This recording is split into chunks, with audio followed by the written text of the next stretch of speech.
Hello guys, welcome to my channel. इस alpha series में, vector के अल्फा सीरीज़ में मैंने 4 video lecture alpha alpha series मतलब प्लेलिस्ट में डाल रखा है। ठीक है, अगर आपको वो वीडियो देखना है तो पहले जाके देखिए। हालांकि इस टॉपिक को पिछले वीडियो से कोई लेना देना नहीं है।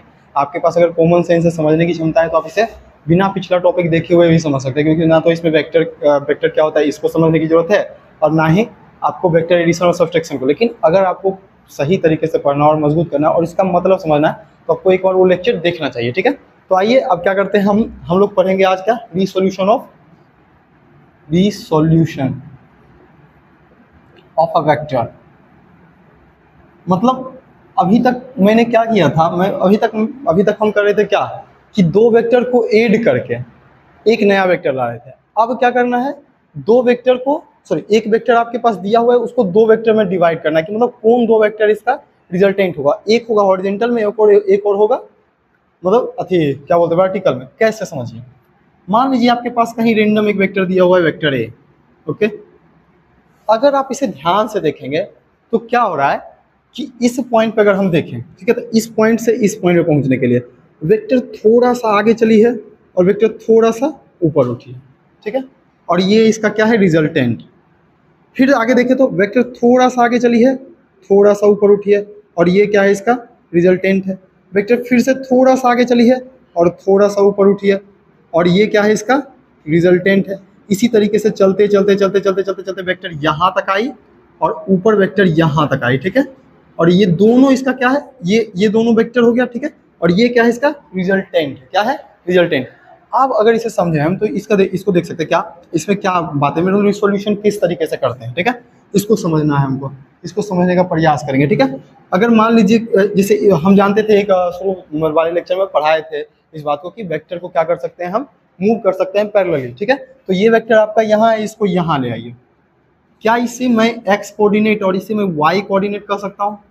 बोलोगे सर बिल्कुल कह सकते हैं, क्योंकि एक हॉरिजॉन्टल लाइन ऐसे है और एक उस पर वर्टिकल लाइन है, तो उसे एक को एक्स और एक को वाई कर सकते हैं। वाई जेड भी कर सकते हैं, वाई जेड भी कर सकते हैं, एक्स जेड भी कर सकते हैं, कुछ भी कर सकते हैं। ठीक है, मतलब दो कोऑर्डिनेट उसको दो कोऑर्डिनेट क्या किया, उसके दो कोऑर्डिनेट को हम नाम दे दिए। ठीक है, ये इसका क्या है, दो कोऑर्डिनेट है, जिसमें पहले कोऑर्डिनेट में क्या हो रहा है, वेक्टर एक पहले कोऑर्डिनेट में इस तरीके से जा रहा है और दूसरे कोऑर्डिनेट में इस तरीके से। ठीक है, अब यहाँ पर हमको क्या करना है, इसको रिसोल्व करना है। मतलब रिसोल्व करना है मतलब हमको पता करना है कि जो ये वेक्टर जो किसी दो वेक्टर का रिजल्टेंट है, रिजल्टेंट कैसे है, एक हॉरिजॉन्टल में और एक वर्टिकल में, एक हॉरिजॉन्टल में एक वर्टिकल में। तो हॉरिजॉन्टल में इसका क्या वैल्यू है और वर्टिकल में इसका क्या वैल्यू है। मतलब अगर मेरे को कैलकुलेट करने बोले, अलग अलग कैलकुलेट करने बोले, तो मैं कैलकुलेट कर पाऊँ कि वर्टिकल में जो वैल्यू है उसकी वजह से क्या इसका इम्पैक्ट है, और हॉरिजॉन्टल में जो इसका वैल्यू है उसकी वजह से क्या इसका इम्पैक्ट है। ठीक है, और दोनों का रिजल्टेंट क्या है, ये है। ठीक है, आज इसी चीज को पढ़ने वाले हैं। तो अगर मैं बताऊं आपको, मैं एक कुछ चीजों की जानकारी दूंगा। अगर मान लो ये वेक्टर ए है आपका, ठीक है, और ये वाला जो आपके पास है, ये एंगल जो है वो एंगल है थीटा। एंगल क्या है, थीटा। अब सोचना काफी बेहद मतलब सोचना क्या है, काफी आसान हो जाएगा। अब पहले एक बार इमेजिन करो, निकालना क्या है मेरे को। सोचते हैं कि मतलब हमको निकालना क्या है, अगर यहाँ पे ओ दे दे तो हमको निकालना है ओ एक्स, यानी कि the value of vector in x coordinate. ठीक है, हमको वेक्टर का वैल्यू चाहिए, वो भी किस कोऑर्डिनेट में, एक्स कोऑर्डिनेट में। ठीक है, तो यहाँ पर आप देखिएगा क्या, एक चीज नोटिस कीजिए, एक्स कोऑर्डिनेट में जहां तक ये वेक्टर गई है और जहां तक वाई कोऑर्डिनेट में गई है, ये एक ट्राइंगल फॉर्म कर रहा है। क्या फॉर्म कर रहा है, ट्राइंगल, जिसमें कि आपको एक ट्राइंगल का एक साइड दिया हुआ है, क्या, ये वाला, और इस साइड को हम क्या बोलते हैं, हाइपोटेनियस यानी एच। ठीक है, थीटा के सामने वाले को क्या बोलते हैं, परपेंडिकुलर बोलते हैं, और जो बच गया उसको क्या बोलते हैं, बेस बोलते हैं। अब इसको समझना कितना आसान है, सोचिए। जब भी आपके पास कोई राइट एंगल ट्राइंगल है और उसमें से एक साइड आपको दिया हुआ है, कोई भी एक साइड दिया हुआ है, तो उसके दूसरे साइड को फाइंड आउट करने के लिए हम यूज करते हैं त्रिकोणमिति का, यानी ट्राइग्नोमेट्री का। ठीक है, किसका यूज करते हैं, ट्राइग्नोमेट्री का, ट्रिग्नोमेट्री का, जो भी आप बोलिए, ट्राइग्नोमेट्री का यूज करते हैं। ठीक है, ट्राइग्नोमेट्रिक निष्पत्तियों का यूज करता है, ट्राइग्नोमेट्रिक रेशियो का यूज करते हैं। किस तरीके से यूज करेंगे भाई, देखिए, हम जानते हैं कि किसी भी दो साइड का जो रेशियो होता है वो एक एप्रोप्रिएट एंगल पे क्या होता है, फिक्स होता है। यानी थीटा पे क्या है, इसका रेशियो क्या है, फिक्स है। ठीक है, और अगर हमको थीटा बता दे तो हम रेशियो याद करके रखें। जैसे कोस थीटा का अगर आपको पूछे तो क्या होता है, कोस 30 डिग्री का क्या होता है √3/2, कोस 60 डिग्री का क्या होता है 1/2, और भी इस तरीके से कोस 37 डिग्री का क्या होता है। इस तरीके से हम याद करके रखे हैं, ठीक है। तो याद करके रखे, तो अब समझिए बात, याद करके रखे क्या होता है, ठीक है। तो अब यहाँ से अगर मुझे बता दे थीटा, तो मैं क्या कर सकता हूँ, इस तरीके से लिख सकता हूँ कि कोस थीटा, सोच लो एक बार, let the cos theta, you know what is the cos theta, ठीक है।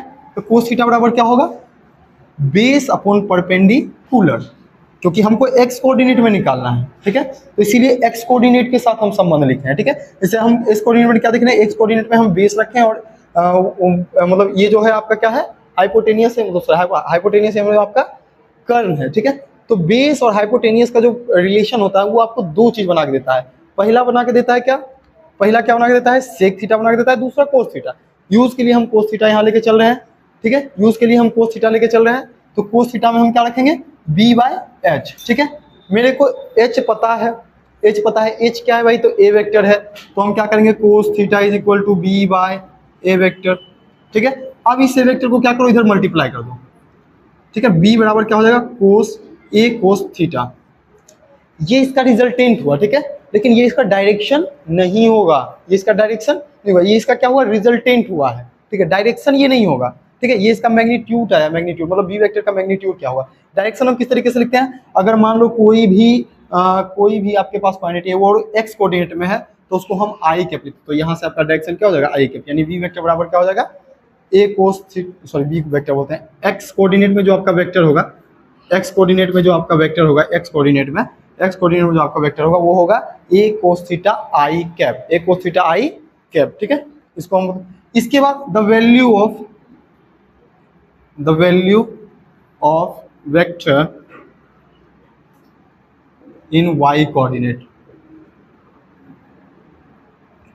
बहुत सिंपल है। वाई कोऑर्डिनेट में देखना, वाई कोऑर्डिनेट क्या है, परपेंडिकुलर है, यही वाई कोऑर्डिनेट है ना, जितना ये है उतना ही ये है, ठीक है। तो वाई कोऑर्डिनेट यही है, वाई कोऑर्डिनेट क्या है, परपेंडिकुलर है। मुझे दिया हुआ क्या है, ये दिया हुआ है, ए वेक्टर दिया हुआ है, ठीक है। ए वेक्टर क्या है, हाइपोटेनियस दिया हुआ है, तो पी और एच किससे रिलेट करता है, साइन थीटा से रिलेट करता है, तो सीधा सीधा लिख देंगे sine theta is equal to क्या, p/h, ठीक है। अब साइन थीटा को साइन थीटा रहने दो, थीटा मेरे को क्योंकि यहाँ पता नहीं है, लेकिन मतलब थीटा अगर दिया हुआ रहेगा तो हम इसको निकाल सकते हैं, ठीक है। पी मेरे को पता नहीं है, एच पता है क्या, ए, ठीक है। इसको इधर गुना में लाएंगे तो पी बराबर क्या हो जाएगा, ए साइन थीटा, ए साइन थीटा। अब एक बात और, आई कैप होता है एक्स कोऑर्डिनेट में, और वाई कोऑर्डिनेट के मतलब डायरेक्शन को हम एक्स के कैप से सूचित करते हैं, किससे डिनोट करते हैं, के कैप से।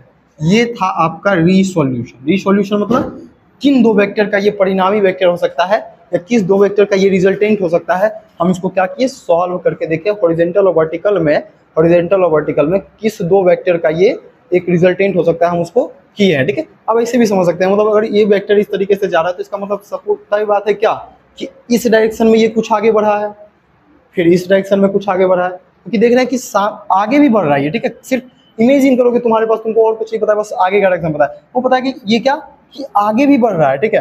पहले यहाँ था, फिर यहाँ आया, फिर यहाँ आया, और ऊपर भी बढ़ रहा है, यानी दो वेक्टर का है ना जी, एक हॉरिजॉन्टल और एक वर्टिकल में, उन दोनों का रिसोल्यूशन करके इस तरीके से आंसर ले आए, ठीक है। ये किस कोऑर्डिनेट का है, वाई कोऑर्डिनेट का, तो पी बराबर लिख दो वाई, पी बराबर वाई कोऑर्डिनेट, वाई वेक्टर बराबर तुम्हारा ये आ गया, ठीक है। तो दिक्कत होगा तो आप इस अगला वीडियो जो है वो आने वाला है हम लोगों का मल्टीप्लिकेशन ऑफ वेक्टर्स, यानी वेक्टर का मल्टीप्लिकेशन क्या होता है और कितने टाइप के मल्टीप्लिकेशन होते हैं, ठीक है। उसका रिजल्ट क्या होगा, किस तरीके से उसको हम सॉल्व करेंगे, ठीक है।